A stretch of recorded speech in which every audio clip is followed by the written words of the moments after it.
I mean, the basic science is this: if you have to kill it, it's alive. That's probably the easiest way. If you have to do something to kill it, it's alive. You're completely 1000% mind-bogglingly, earth-shatteringly wrong. Was your grandfather and father smarter than you? Probably, yeah. But okay, bam. Gotcha. Well, I would say the fact that Black Americans are poorer today than when we began welfare policies in the mid-1960s is probably a pretty significant metric to tell you that it's all been a failure, government intervention. Welcome back to Rattlesnake TV, guys. In this video, we are going to cover a very heated debate between Candace Owens and Mark Lamont Hill. Now, it's not the first time these guys have gotten into an entanglement, and I always do enjoy watching their debates. And so with that, let's get straight into it, into the first part where Candace absolutely dismantles Mark on the topic of abortion. When I pursued that journey, so it was kind of like a two-pronged approach. I was looking into history while at the same time, through the lens of faith, it just made me realize that what's happening on earth, the politics is so downstream from the faith, which is to say that everything that is happening, every argument that we are having, there's nothing new under the sun. And I truly now believe that it's a nonsense to even talk left versus right, conservatives versus liberals. I've actually removed that a lot from my rhetoric. You probably have noticed in my show, because you're either for God or you're against God, in my view. And there could be people that are confused along the way who think that, you know, they're married to this Republican argument or this Democrat argument, but at the end of the day, you're either for evil or you're for goodness. I'm going to tell you the cynical interpretation of what you just said. And I'm not quite that cynical, because I actually think you're being sincere. But I think that I still worry about the danger of that kind of approach. There's a way, particularly with Black audiences, where when you say I'm for God, that resonates with us. I'm for good versus evil, it resonates with us. But sometimes public policies get framed in ways that sound like they're just objectively good versus evil, and they sort of ignore all of the political baggage, all of the political danger, all of the ideological stuff that comes along with it, whether it's school choice, whether it's reproductive justice, particularly the abortion battle, whether it's stem cell research, even welfare.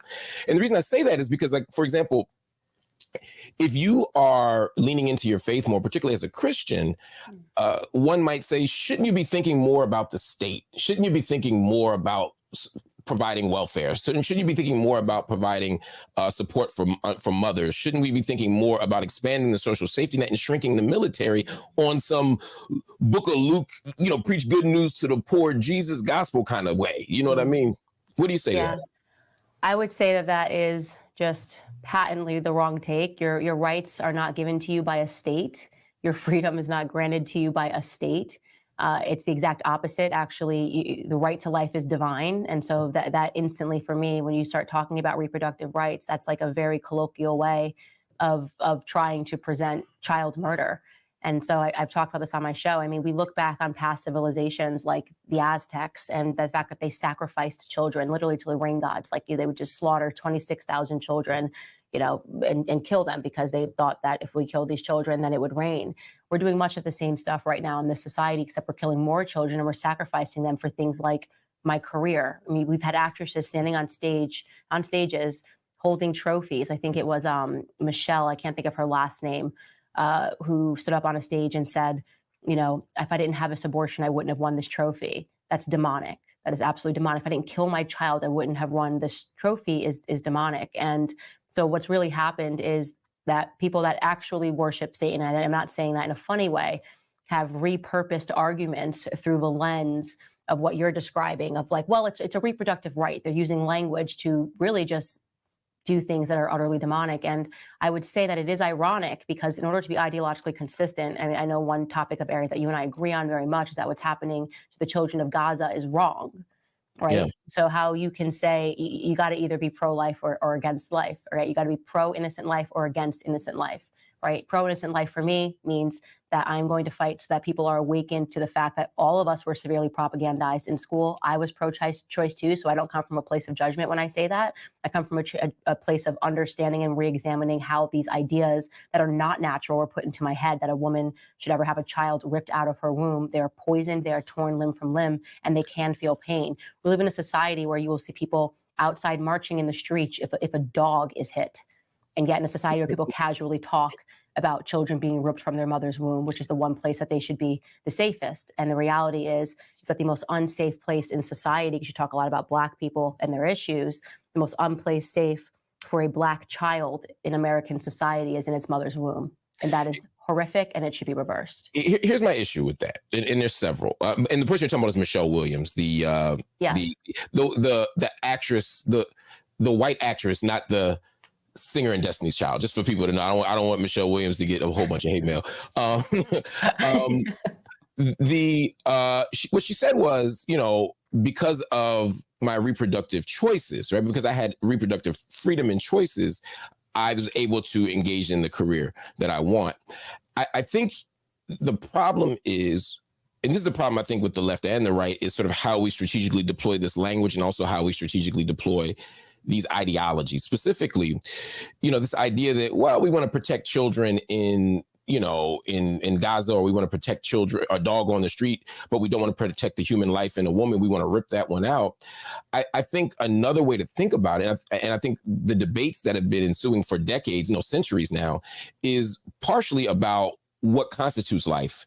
And for some of us, life is constituted in the womb. Some of it is at conception. Some of it, it's the thought of it. And for some people, it's much further along in the process. And so I don't want to assign to people who support abortion this idea that, yeah, these are full grown babies and we don't care and we're killing them. I think they begin from a very different scientific and. Yeah, the basic science is this: if you have to kill it, it's alive. Well, that's probably the easiest way. If you have to do something to kill it, it's alive. Guys, if you have not liked this video and if you're enjoying what you're seeing, don't forget to smash that like button. And also, if you're not subscribed and you'd like to do so, then just below. And guys, the reality-based store, if you have not checked it out, the most based merch this side of heaven, then do yourself a favor. I've got my reality-based shirt on today. We've got the based and blessed design. We've got the unfazed Trump design. We have got the counter-culture nuclear family design. We got mugs, we got hoodies, we got posters, and just about everything that your based heart can desire. We've even got female clothes, guys, and the only bad part about this is that all of the beautiful women who watch this channel will no longer be naked. That was obviously a joke, guys, but if you want to check out the reality-based store, search that catalog just below the video here, and the links will be right there. And of course, it's my brand, so if you do shop reality-based store, you are helping me stay independent. Let's get back to it. Right, so if it's dead, there's nothing, you don't have to do anything, it's dead. Right, yeah, because if it's dead, it can't keep growing. So if you have to get a doctor to go in and kill it, it's because it's alive. The question is, what is the it, and whether it constitutes a baby, whether it constitutes human life. And for some people, to be clear, I'm not making the case for abortion or against it. I'm simply saying that the people who operate from that perspective have a very different take on this. And for me, as a man, I've made the decision that it's just not my call. It is, and that is wrong. Hold on. I want to finish the other part of the thought. I think the logical inconsistency that I see is actually often on the right, where they are passionately pro-life for pregnant mothers, or impregnated mothers, women who test positive on the pregnancy test, however you want to talk about it. But the moment that baby is born, they vote against prenatal care, they vote against Head Start, they vote against early childhood education. They don't do anything to stop the morbidity rates. They fight against food security. They fight, they amplify food deserts. They support public policies that reduce the possibility of life. And so it sounds to me oftentimes that the right isn't pro-life, they're just anti-abortion. Okay, so I think you're being well-meaning, and I think that a lot of people who hold your perspectives have not fully thought through the entire picture. You see this a lot, where you see people that are saying we need government solutions, we need to have early education, government programs to help, and they haven't yet realized that the entire problem was created by governments. You're going back to the same source of the problem. Here's an actual fact, and it's a book that is on high on my list of books I tell people that they should read, which is Thomas Sowell, wonderful author who wrote a book called Inside the Education System. And he explains that one of the biggest myths about the pro-life movement is the idea that they started teaching sex ed in school because people were just having sex. Actually, America was a remarkably conservative, sexually conservative country all across the board in the 1950s. The majority of high school kids were finishing high school with their graduation, with their virginity intact, And then the government decided to get into the classroom and teach sex ed, okay? And just in one decade, within 10 years, this completely changed. and now kids were having sex. And this is what we are dealing with today, right? So first and foremost, it was the government deciding that they were going to step in and be your family that led to this problem of women that were having premarital sex. The culture changed. The government was behind that culture shift. Planned Parenthood got into the classroom and began pushing down their books because they see an entire market of people that they can feed into the pharmaceutical industry with birth control, another ill in our society that's making women sick, but we'll park that aside for another conversation. Hormones and putting hormones in your body all the time is obviously making people ill, and they can't see that. People have forgotten the history that the government created the problem, right? We actually, the solution was families intact and families that were talking to mom and dad about the bees and the birds. And then a government created a lie. This is a fact. This is not, no, this is a fact. It's not like a no thing. You can read the book inside the education system. It has all of the sources. It is a fact statistically. And then the government transformed culture by telling kids they didn't need their parents and they could make decisions by themselves. Now you're saying we have kids that are having sex. We have people that are getting pregnant irresponsibly. We created that problem. So now obviously the government can fix it. This is the same thing with welfare, right? It's a fact. So guys, firstly, let's have a look at the clip that they're talking about where this actress celebrates killing her child for a trophy. I wouldn't have been able to do this without employing a woman's right to choose. Stop it. Get some help. So that's pretty messed up. And if you find yourself trying to defend that, trying to intellectualize it, saying, well, I'm a man and, you know, I shouldn't have a say in this, and oh, the right wing doesn't support healthcare and we don't know what a life is, and I'm not making the argument, but no, stop it. Get some help. If you're going to argue for that, then make a coherent argument. Stand on your worldview and don't flip-flop around like a fish out of water. Let's finish off this part of the conversation. Okay. There could not have been more welfare in terms of the amount of money that has been given to Black Americans since the 1970s. We're talking about trillions of dollars. Let's just look at the sheer results of that. Black Americans are poorer today than they were. But there cannot have been more opportunities in terms of the affirmative action that existed for a very long time to get Black Americans into schools. Let's just look at the actual results today. Black Americans, the majority of Americans, not just Black Americans, are illiterate. Okay, so they're literally being sent to school to learn what? If we know that you can go into Baltimore and across 5 schools, you can't find a single child that is proficient in reading and writing. And instead, what they're saying is, let's get rid of honors classes. Let's change the test so that we can produce different answers. So we can pretend that kids are graduating. Let's lower the test scores. I'm talking about in terms of people's IQs. The majority of Americans aren't illiterate, just a fact check, but I want you to continue. But the majority of Americans aren't illiterate. That's not what I said. I said the majority of students today, right? The overwhelming majority of students today cannot pass a basic literacy exam. I think the number right now. That's a different claim. Initially, you did say illiterate, but go ahead, continue. I think I said illiteracy, like a literacy exam, not illiteracy, like illiteracy, like a. Perhaps we missed our job. The audience will fact check one of us. We'll continue. If we know that we have had staged all of these interventions for Black Americans, and we are looking at our students today, and we're seeing that, okay, the majority of Black kids cannot pass a basic literacy exam. The majority of Black kids cannot pass a basic mathematical exam across the country. And you're saying, well, what we need is even more intervention, which is to put them longer into these school systems that are failing them. I'm not sure that makes sense. So I actually think that we need to remove, and let me just pitch my thing. I know that you love government. I know that you think government is a solution. I think government is every ill. We can wax poetic about that into perpetuity.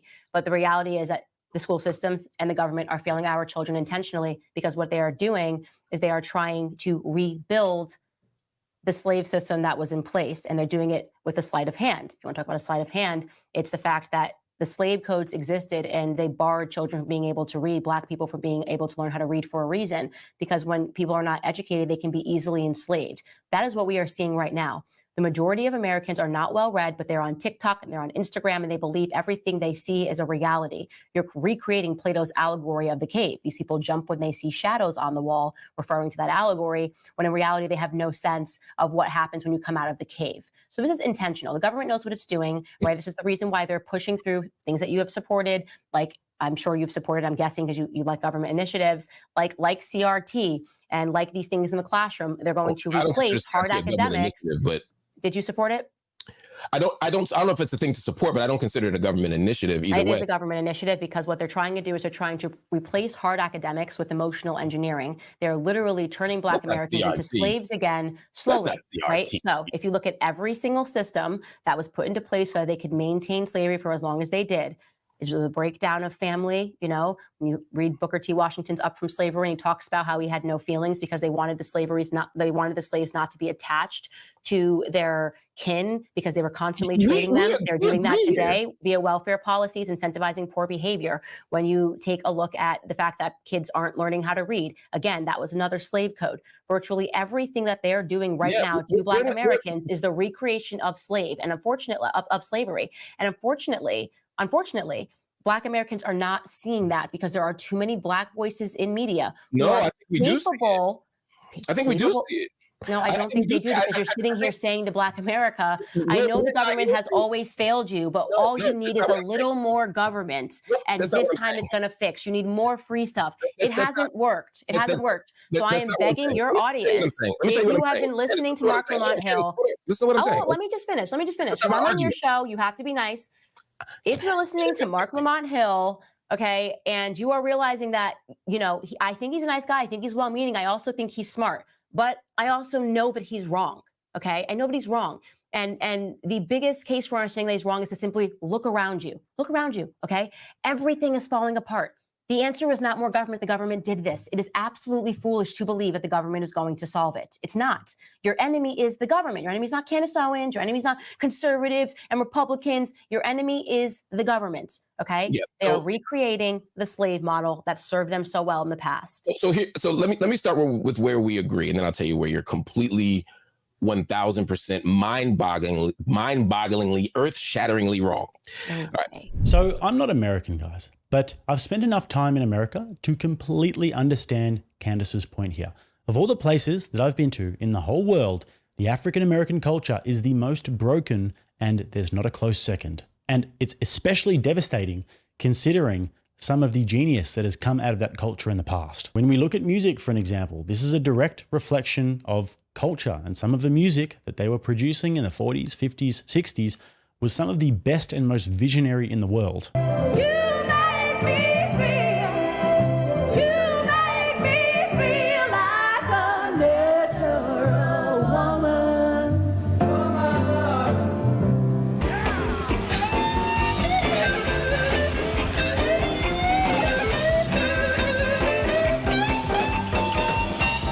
And then you get into the 80s and they've got the sort of street funk era.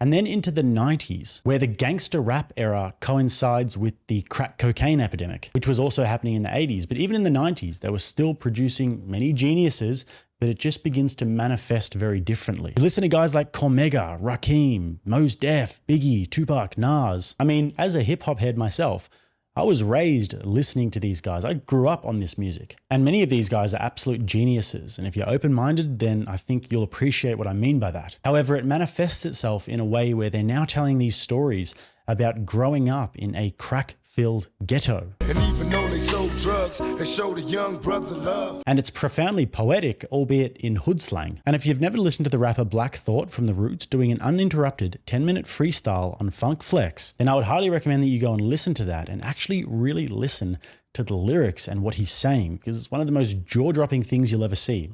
Here's a quick snippet. Coming from where only kings and crowns permitted the darkness, where archaeologists found my image in parchment rolled into a scroll holding a message for you. It said the only thing for sure is taxes, death, and trouble.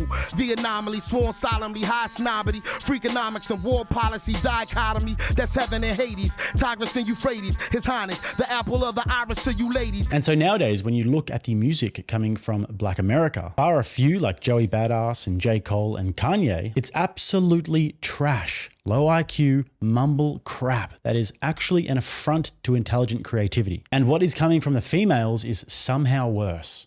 I'm out of town, thugging with my rounds, my coochie pink, my booty hole brown. Fuck a plan B, them little shits don't even work. Let them nut all in my guts and then I go and pop my purse. So all this to say that music is a reflection of culture. There's a quote by Plato which I love that says, music is the movement of sound to reach the soul for the education of its virtue. And if this is the kind of music that is educating the virtue of modern Black America, then they have a serious cultural epidemic happening, and no amount of welfare is going to fix that. They need the kind of leadership that is wise and doesn't pander. Now on to the next part about the education system. Start with where we agree, and then I'll tell you where you're completely 1000% mind-bogglingly, earth-shatteringly wrong. Okay. All right. So we'll start with, and I know you have to run, right? So I want to make sure I honor your time. So I'm going to do this efficiently. First, I agree that this country is built on the exploitation of a racialized people. In this case, it's Black people. Black people. Well, it's all people now. I can't get in the weeds of that, but I would disagree. It's not all people, but at the end of the day, if we're talking about the Black community has been exploited since day one. I think we might agree on that. The Black community has been exploited since day one, and these systems are designed to keep us in a perpetual state of subservience, of exploitation.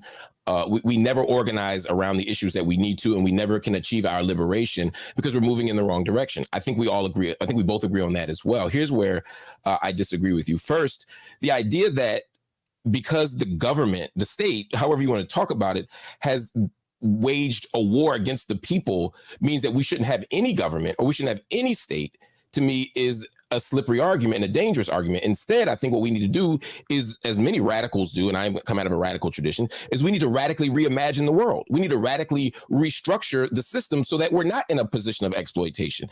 We right now are being driven from schools to prisons. There's no doubt about that. But the answer isn't to not have school. And I'm not saying you're saying don't have school, but if we're saying that these government institutions are as such problematic and that government institutions don't work at all, then we'd also be saying, let's get rid of the public school system, which again, that's what I want. I think we should abolish that. Yeah. And Donald Trump has said that, and other people have said that too. And you're all completely wrong. I think we're not wrong. You can't point to a single metric where kids have done better since the establishment of federal education. So how can we be wrong? You're actually so right.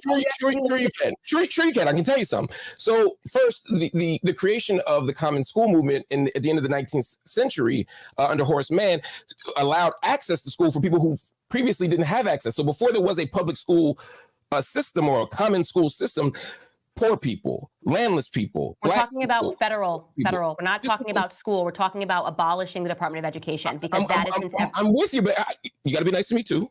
Okay. So that local system in Massachusetts does become the model for the federal system, and we did develop a federal education system, which under things like the ESEA and the ESSA and other public policies from the 50s forward have created investment in public education, mechanisms of accountability to make sure that the poorest families and the most vulnerable families get access to school, just as an example. Now, the problem is those metrics became the end itself. So now we don't worry about whether poor people get a good education. We just worry about whether people check off the right thing on the test. And the schools themselves need an exploited class, and those people end up in jail. I agree with you. The school system is fundamentally flawed and needs to be repaired. I'm just saying that doesn't mean we get rid of all systems or all public or federal or government systems. It simply means that we can't use the ones that we have right now. Yeah, we need to abolish the Department of Education is my viewpoint because it's been a marked failure. There's no way you can say it's been a success. There's not a single metric you can point to point to the fact that the Department of Education, since it was established, has been a success. It hasn't. It just hasn't. Kids have gotten dumber. Even the kids that were not going to school were smarter. Yes, they have. Even the children, and I will challenge your readers as I challenge my listeners, go back, Google it online, read a letter that was written from a Civil War soldier that had never gone to school. You're going to read it and you're going to be like, wow, this reads like poetry. I can't believe this. What happened? What happened was the federal government, every time they get their hands involved in anything, it makes things worse. Candace, so we are talking about abolishing the Department of Education. We couldn't go to school. That's the federal intervention. We couldn't go. My father couldn't go to 12th grade because there was no federal intervention. My grandfather couldn't go to school. Was your grandfather and father smarter than you? Probably, yeah. But bam. Gotcha. But I'm talking about level of intelligence. I'm not talking about book knowledge. Gotcha.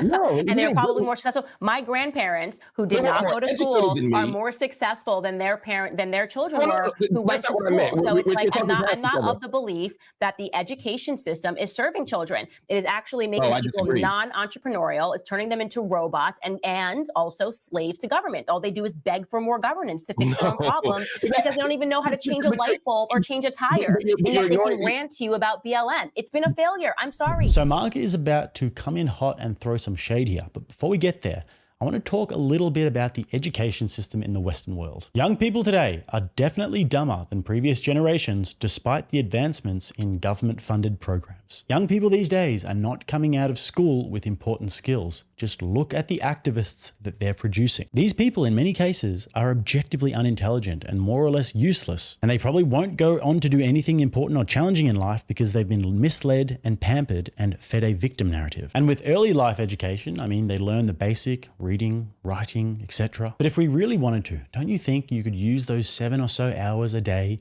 5 days a week, to teach these kids more useful skills? I mean, putting aside all the preconceived notions that we already possess about education, what do you think are the most important things that you can possibly instill in a young person below 18? Let me know in the comments what you think about this. I would say reading, writing, communication in terms of learning how to speak, how to present ideas, how to tell a story, the principle of reciprocity, how to get along with your fellow human being, and these bases are all more or less covered. But what about physical education and nutrition, for example? Why isn't there an hour a day, at least, dedicated to doing various forms of exercise and learning how to take care of your body and your health and not eating shitty processed foods all the time? These are life lessons that will positively impact almost every single other part of your life. I always like to refer to that video of the physical education classes from 1962, where these kids all look like physical specimens compared to the obese generation that we have today. Why is that? Your physical health is such a fundamental part of having a good life, and so much flows from that. How about financial education and taxation? That'd be handy to know. Or a real, accurate reporting of history and how it is that your ancestors built the societies that you have today and why you should maybe be grateful. Even survival skills. I mean, might sound out there, but I think that in case of an emergency, people should probably know how to survive. Even sales, learning how to negotiate, discipline, respect. I mean, there's so much. School's useful for a lot of things, but if you're looking to maximize the potential of young people, which will in turn maximize the potential of your society as a whole, and to not just turn people into wage and tax slaves, then I would imagine a very different education system. But instead, we have teachers who are teaching kids about queerness and white privilege. And lastly, on this point, have a listen to this clip of Jordan Peterson talking about the history of the education system. Our school system was set up to produce mindless, obedient workers essentially by fascists at the end of the 1800s. And that's well documented historically. It was based on the Prussian military model, and they wanted to produce obedient soldiers. And we haven't updated our notion of what schools are for 140 years. Yeah. Ken Coleman says we've not made pathfinders, we've made test takers. If that, we're not even very good at that.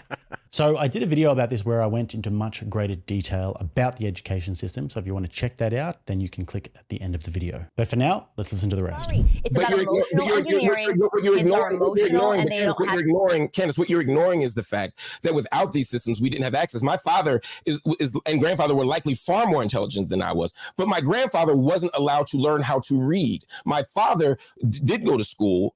Yeah, he wasn't allowed to learn how to read. What year was your grandfather born that he wasn't allowed to learn how to read? He's 50. He was born. My father was born in 1929, and his father was 48 at the time. So a quick math thing would be 18. Your grandfather? Yes, my father was not allowed to learn how to read. No, in Wilkes County, Georgia, no, it was not permissible to learn how to read in the 1880s. Although it was juridically possible, but post-Emancipation Proclamation, no, he could not. He couldn't read. He also couldn't intermarry. I mean, there was a million things my grandfather. I know about the marriage, but I'm just wondering what year your grandfather was born in. Whatever 48 minus 1928. Somebody do the math for me. Well, what happened if he was like caught reading? The issue is less about what he was punished for, but rather that the institutions themselves weren't allowed to teach him. So are you saying like you're just talking about what are you talking about? Like segregation? Let me phrase it more succinctly. It was illegal to teach him how to read. Okay. Yeah. So so yeah, he could have been smarter than me, but his outcome wasn't better. My father wasn't allowed to finish 12th grade. There was no 12th grade for Black people in Wilkes County, Georgia. So he had to come up north and go to Temple High School and do all this other stuff to finish.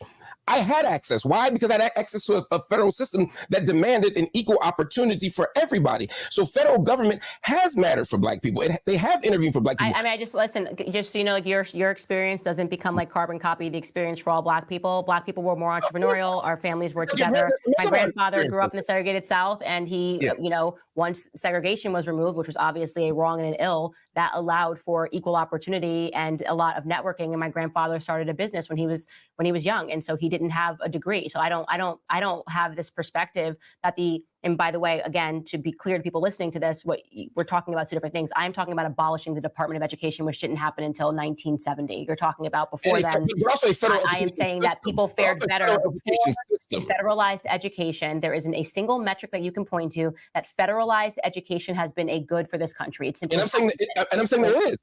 Okay. But you're talking about your grandfather. That would be if he's born in 1880s. That's before the federal education. No. I didn't. That wasn't my grandfather. Wasn't the answer to that.